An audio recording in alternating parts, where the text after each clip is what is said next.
Kami dari kelompok 2 akan mempresentasikan hasil kerja kelompok kami, Manajemen Sumber Daya Manusia yang berjudul Penilaian Kinerja. Bersama saya April Cilia Pasaribu sebagai moderator. Pengertian penilaian kinerja. Penilaian kinerja memiliki banyak arti. Salah satunya menurut Schuller dan Jackson pada tahun 1996, penilaian kinerja merupakan suatu sistem formal dan terstruktur yang mengukur, menilai, dan juga mempengaruhi sifat-sifat yang berkaitan dengan pekerjaan, perilaku dan hasil termasuk tingkat ketidakhadiran.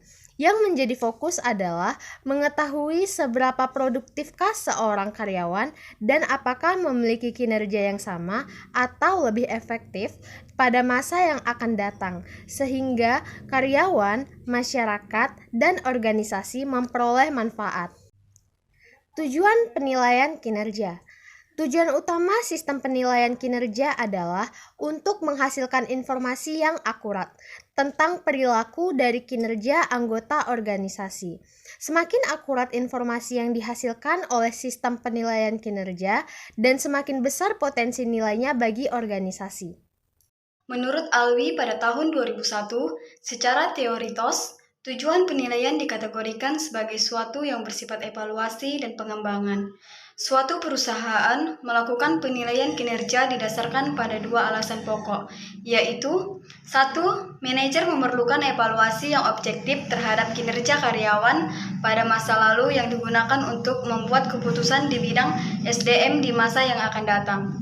2. Manajer memerlukan alat yang memungkinkan untuk membantu karyawan memperbaiki kinerja, merencanakan pekerjaan, perkembangan karir, dan memperkuat hubungan antar manajer yang bersangkutan dengan karyawan. Langkah-langkah penilaian. Menurut Ivan Sayfais, pada tahun 1992, kemampuan menghasilkan data yang akurat dan reliable akan meningkat jika mengikuti suatu proses sistematis yang terdiri dari 6 langkah, yaitu: 1. Mengadakan standar kinerja untuk setiap posisi dan kriteria evaluasinya. 2. Mengadakan kebijaksanaan evaluasi kinerja berkaitan dengan kapan penilaian dilakukan, seberapa sering, dan siapa yang harus menilai. 3. Memiliki penilai yang mengumpulkan data kinerja karyawan. 4. Memiliki penilai yang mengevaluasi kinerja karyawan. Kelima, mendiskusikan evaluasi tersebut dengan karyawan. Keenam, membuat keputusan dan menyimpan hasil evaluasi tersebut. Sekian dari saya dan akan dilanjutkan oleh teman saya. Nama saya G. Agustin dengan nomor MPM 20110037. Baik, saya akan melanjutkan penjelasan selanjutnya, yaitu pengukuran kinerja. Pengukuran kinerja adalah tindakan pengukuran yang dilakukan terhadap berbagai aktivitas dalam rantai nilai yang ada pada perusahaan. Hasil pengukuran tersebut kemudian digunakan sebagai umpan balik dalam bentuk tindakan yang efektif dan efisien, dan akan memberikan informasi tentang prestasi pelaksanaan suatu rencana dan titik di mana perusahaan memerlukan penyesuaian-penyesuaian atas aktivitas perencanaan dan pengendalian. Ada 3 pendekatan untuk mengukur kinerja, yaitu pendekatan komparatif, pendekatan atribut, dan pendekatan keperilakuan. Ada metode penilaian kinerja. Menurut Mondi and No tahun 2005, ada 7 metode penilaian kinerja, yaitu rating scales, critical incidents, SI, work standard, ranking, force distribution, dan behaviorally anchored rating scales. Lalu, ada masalah-masalah dalam penilaian kinerja. Menurut Mondi and No tahun 2005, masalah-masalah yang berkaitan dengan penilaian kinerja adalah kurangnya objektivitas, bias atau halo error, terlalu atau longgar, atau terlalu ketat. Kecenderungan memberikan nilai tengah, bias perilaku terbaru, bias pribadi atau stereotype. Assalamualaikum warahmatullahi wabarakatuh. Saya Mita Armaida dengan NPM 20110035. Di sini saya akan melanjutkan pembahasan mengenai penilaian kinerja, yaitu karakteristik dan kriteria penilaian yang efektif, serta proses penilaian kinerja. Karakteristik sistem penilaian kinerja yang efektif. Menurut Mondi dan Noe, Karakteristik sistem penilaian efektif adalah yang pertama, kriteria yang terkait dengan pekerjaan. Yang kedua, ekspektasi kinerja. Yang ketiga, standarisasi. Yang keempat, penilaian yang cukup.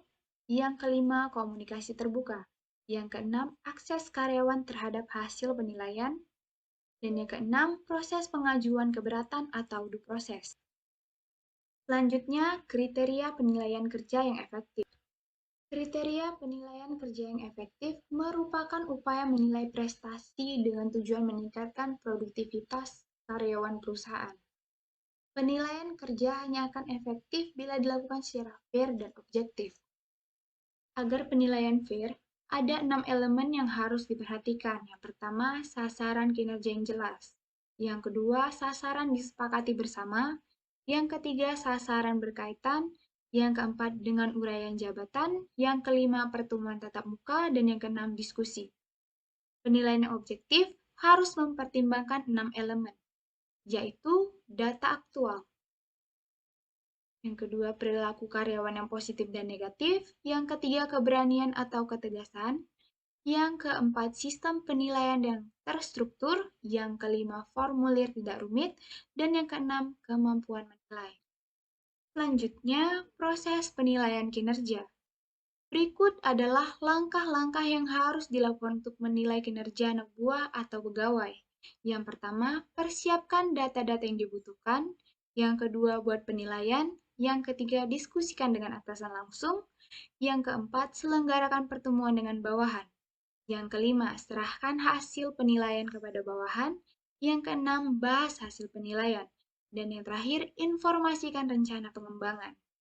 Demikianlah penjelasan saya mengenai karakteristik dan kriteria penilaian efektif serta proses penilaian kerja. Selanjutnya akan saya kembalikan kepada April Silia.